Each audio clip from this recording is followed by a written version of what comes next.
Good evening, everyone.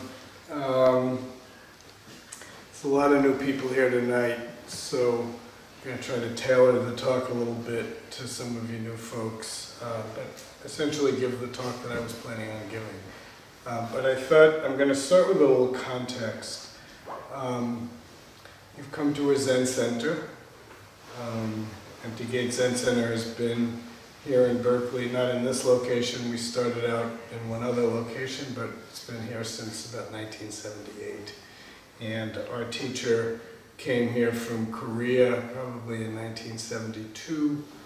He created, or with his inspiration, there are about, give or take, 100 Zen centers around the world, all affiliated together in something called the Quantum School of Zen, of which we're a part.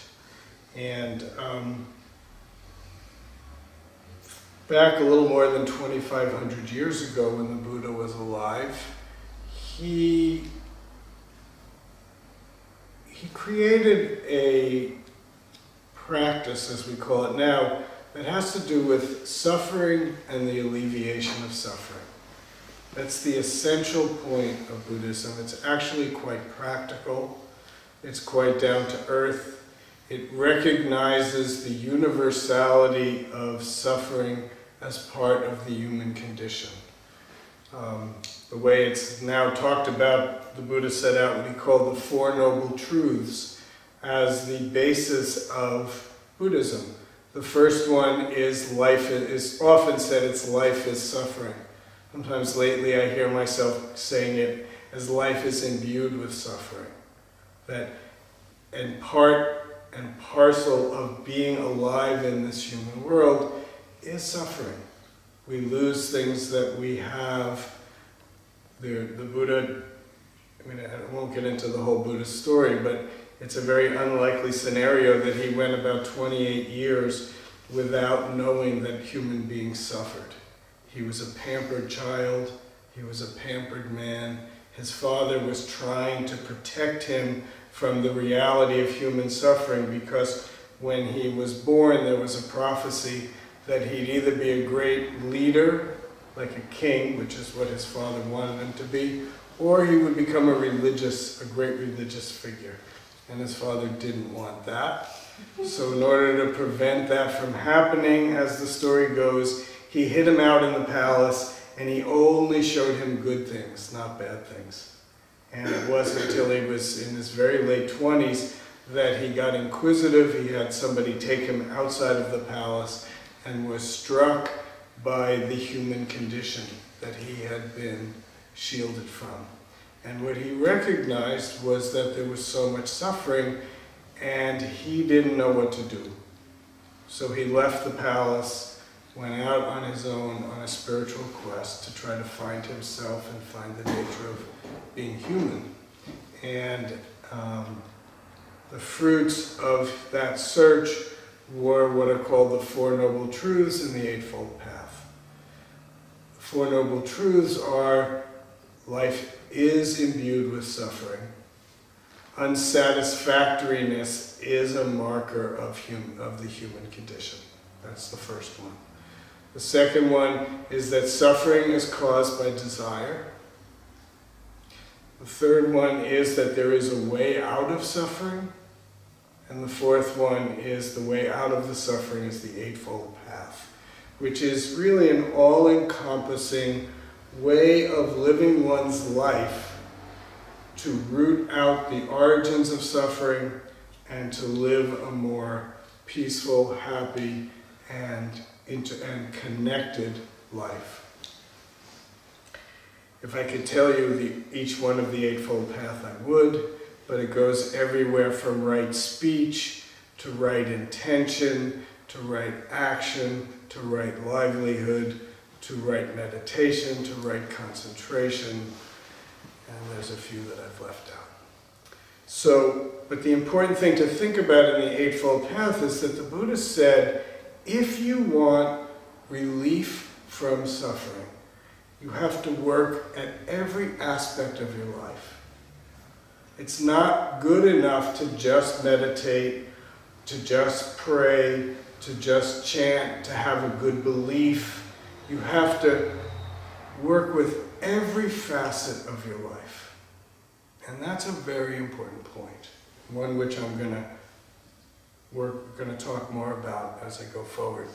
But one other historical note, Zen Buddhism arrived after many, probably 1,000 years, give or take, maybe a little bit less, where it was in India. It started moving into China, and then in China it met the indigenous Chinese spiritual path of Taoism. Taoism, I'm not going to try to explain because I probably couldn't, but one basic factor in Taoism that I want to point out is the sense that there's a natural way and a natural world.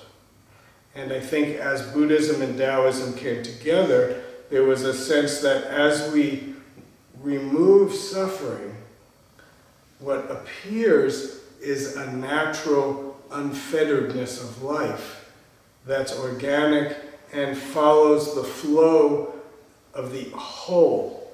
There's an interconnectedness of all things in life, and those things have their own way. And in many ways, our job to relieve suffering is to get our egoic self out of the way, to allow that natural flow to flow through us and connect us in the moment and in this world. So Zen Buddhism really brings those strains of the Buddha's original Eightfold Path and this sense that there's a natural way, and that we humans, because of conditioning, we lose our way, and there's a way to return back to what is natural and real. So it's a very thumbnail, broad-stroked expression of what scholars will write volumes and volumes and volumes and volumes about. So we have this Zen practice as the tool to help us understand and get beyond the suffering and return to something more natural, organic, and real. So tonight we did chanting practice, we did meditation practice. Those, and as I said when I introduced the chanting, along with bowing practice, are the three legs of formal Zen practice. And in formal Zen practice, we tend to do a lot of meditation. Zen actually translates as meditation. So that's the primary focus. The chanting that we do is another form of meditation. We all think of meditation as formal, quiet, sitting practice. But meditation takes many, many different forms. As we take meditation out of the Zen Center, we can do driving meditation, we can do walking meditation. Those of us who have jobs, we do work meditation. Those that don't have jobs, you still do work meditation and all the different tasks and things that you do every day. And then there's relationship meditation. How we bring ourselves and our minds to the either two-person relationships, group relationships, how it is we live in this human world. And as I said, the hallmark of Buddhism, what the Buddha taught, was that you have to bring this practice to every facet of your life. So I want to talk for a few minutes about, there's a few different names for this, but I saw in one book that I was looking at today, the 3 essentials of Zen practice. Sometimes I think of these as the 3 greats. There's great question, great courage, and great faith. And it's said that in Chinese Zen Buddhism, you need those 3 things integrated into your life moment to moment in order to be a true practitioner of Zen. So let me start with the first one, great question. Marshall, when he gave meditation instruction, he started off, he said, Zen is understanding yourself. And then he asked the question, what am I? That's the fundamental question that we bring to things. what am I? Or he also said, what is this? So, in my way of seeing this thing of great question, it's a kind of curiosity and wonder. It's approaching life not from the point of view of certainty and knowledge in a way, but of doubt and wonder. And when I was thinking of this talk tonight, I thought of a few instances of my childhood where I first experienced this great question. And I thought I'd just mention a couple of them, or a few of them. When I was about 10 years old, I was either 9 or 10 years old, I have this vivid memory of standing in my garage in my house. I grew up in a suburban house on Long Island in New York. And I was in the garage, and I had the strangest thought. I thought, all of this that I guess we'd call reality, this world that we live in, I thought to myself, maybe it's just a bear's dream. That all of what I thought was real was some other organism's dream. And that question just hit my mind. And looking back on it, it showed me at an early age, I started to question, what is the nature of reality? There's this life, there are all the things that I know about, but what is it really? And in my life, when I look at it and I understand my biography a little bit, that seems a little early. But yet, there's a stream that flows from there. The next story was, those next two stories come in English classes in high school. So a shout out to English teachers and English classes as a place where doubt and curiosity and wonder can really be formed. And when I was in 10th grade, it was 1968. And there were a lot of changes that were happening in me in terms of political awareness, political involvement, moving into kind of left-wing radical politics and understanding. Even at that age, the Vietnam War was going on and the anti-war movement, and I was beginning to get swept up into that. So already, remember, my firm view of reality was already a little shaken. And I was in this English class, and my teacher decided we were studying poetry, and the way she wanted us to study poetry is she had us bring in rock and roll lyrics, and we would analyze them and look at these lyrics. So somebody brought in the Beatles song "Hey Jude," and they read the poem, and the teacher said, "Oh, well, what's this about?" And I wasn't really a good preparer of things for class. I didn't do a lot of the readings, but I compensated for that by class participation. So if you asked a question that didn't take a lot of preparation, I was right there. So I raised my hand and, okay, what does it mean? So I'm talking about missing somebody the person loves and how it was I don't even remember exactly what I said, but I gave this very kind of literal interpretation. And then somebody in the back of the class raised his hand, and I think of him now as he was like one of the early hippies that was in the back of the room. And he just has this smirk on his face, and he says, "Not even close." And he begins to kind of go line by line to explain how the song was about shooting heroin. And he had a really good explanation of how that worked. And I don't know if that's what the song is about, but it totally blew my mind. Because I was so sure of this literal interpretation, and suddenly there was the possibility that there were these other hidden meanings to things that I didn't know about. And I think that's a view that's quite important for a great question. And in our tradition, we call it a don't-know mind. A mind that isn't so certain. We all think we know. but often we really don't. It's just our idea.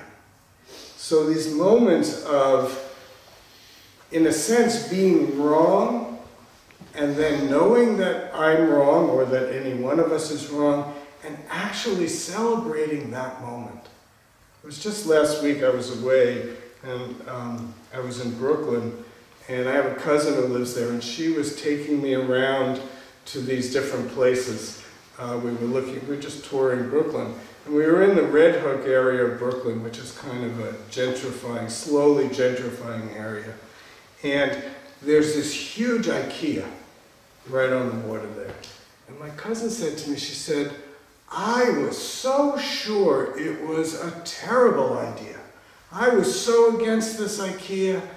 And then she said, then they built the IKEA and they opened up this whole waterfront area that was completely closed to people. And now there's this wonderful park around there. And people come from all over to go to this store, and it's really helped the neighborhood. And she said, I was so wrong. And I said to her, I said, isn't that great?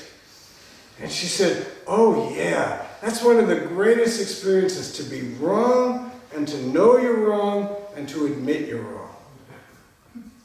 How often do we live our lives pretending we're right even when we know we're wrong? We have such a bias, that egoic, self-centered sense that I need to be right. And my position in whatever group or society I'm in is based on how right I am. A Zen center is completely the opposite. It's based on how well we settle into not knowing. That we're willing to live with doubt and wonder and curiosity. So one more short story about English class. Now I'm into 12th grade. Two things, short, I'll do them briefly. We were doing, this teacher had us bring in articles from the newspaper. And then she had us take these articles and start crossing out words that expressed opinions. Or words like adjectives that were great, bad. And she started to show us the difference between a fact and an opinion about the fact. And again, it was eye-opening to see, reading a newspaper which has the veneer of just being factual. These days, newspapers have changed. But 40 years ago, 50 years ago, that was the belief. The newspaper just told the facts. But if you look more closely, you could see how the author slanted their view, slanted the facts with their own opinion and view. Again, eye-opening.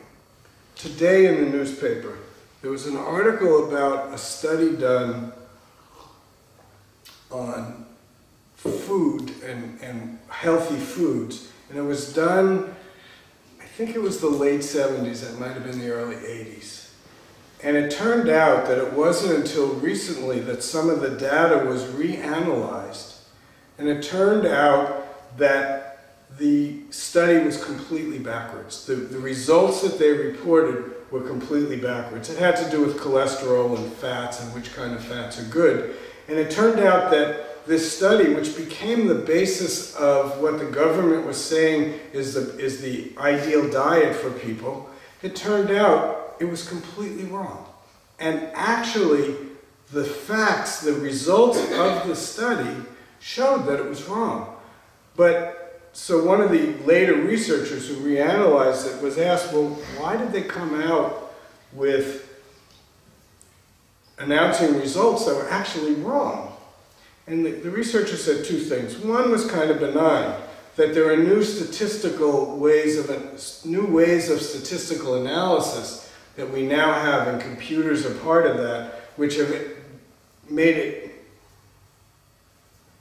given us better ways to analyze the data. But the second thing is what has to do with what I'm talking about.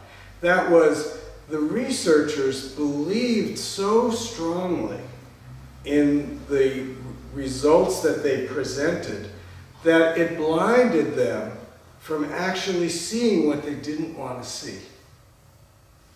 The whole scientific method is based on not being blinded by your opinion, testing your hypothesis, and using the results of those tests to inform your view of the results. But here these researchers were so blinded by their view that they couldn't see the facts in front of them. That's why this not knowing mind, this great question, is so important to practice. Because unless we're willing to be shaken out of our certainty, we're going to just stay lost in the dream of our own belief.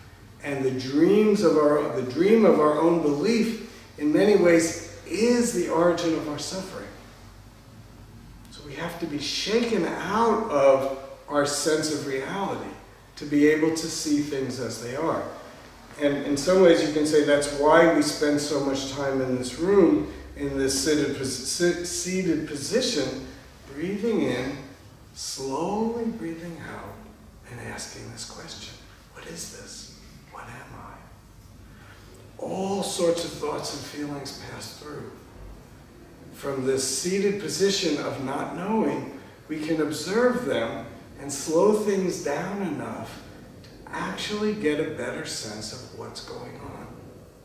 But unless we're willing to move off of our conditioned perspective, we'll just keep interpreting things over and over again in the same way and miss the data that's right in front of us.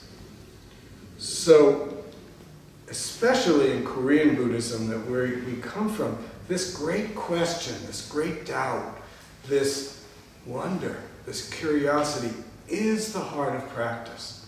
And as I said, you bring that to every part of your life.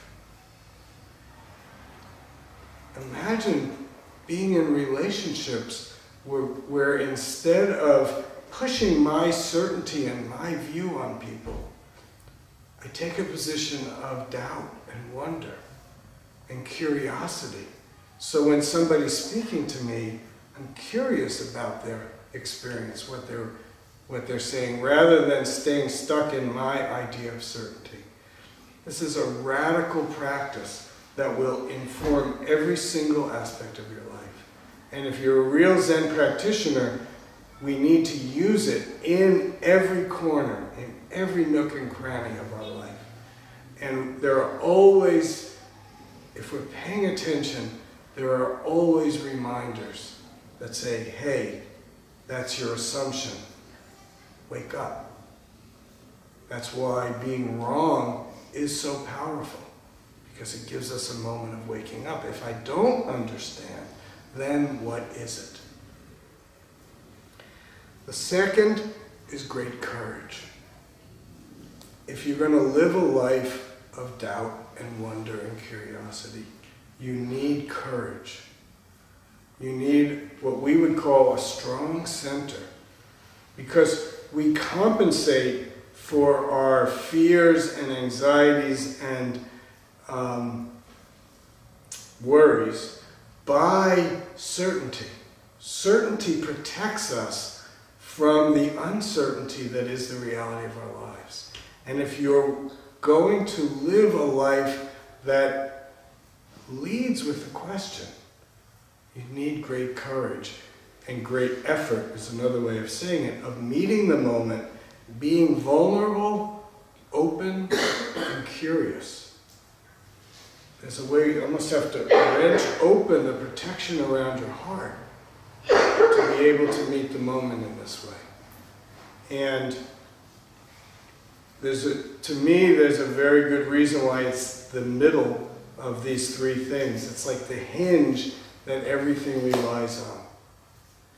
Sometimes we call it the Bodhisattva Path, the way of openness and giving, of letting go of my egoic self-centeredness and joining in to help what's happening in the moment. That takes courage, it takes perseverance, it takes, sometimes it says you get knocked down 7 times, you get up 8 times. You just keep meeting the moment. And meeting the moment without the protections of your certainty. This is easy to talk about, but it's a moment-to-moment, daily, moment-to-moment practice. If I did it a minute ago, that doesn't really help me right now. Right now, I've got to, again, return to my great question. Return to wonder and curiosity, and courageously and with effort meet the moment.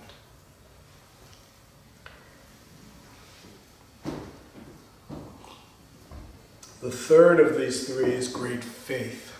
This is the one that's probably the most difficult to talk about, because usually when we think of faith, especially in a spiritual or religious tradition, you think of God and faith in God's will.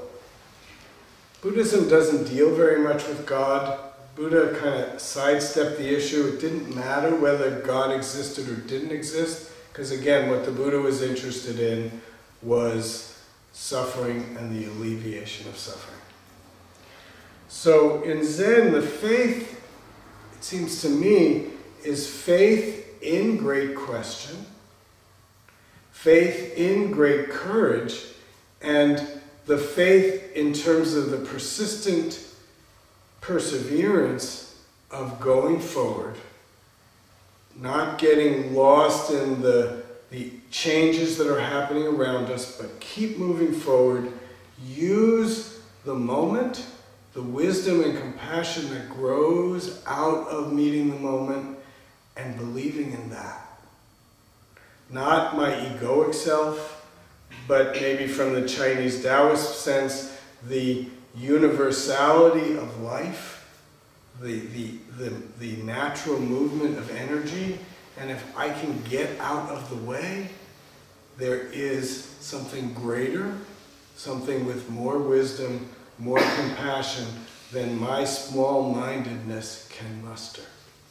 That all of us have access to something greater than ourselves. Doesn't have to be God, it may be, if that's your view. Einstein told us about energy and matter. From the Buddhist perspective, everything in this world is interconnected. Everything. Science teaches us that if in your basic chemistry, you read your periodic table of elements, there are 100 and some odd elements that make up the form of the natural world, and each one of them is made up of the same thing, except the number is different. In the old days, we just counted protons, neutrons, and electrons. And helium, is that the first one? It has one of each. Oxygen is the eighth. It has 8 of each. But they all have the same building blocks. Physics these days are breaking it down into smaller and smaller particles.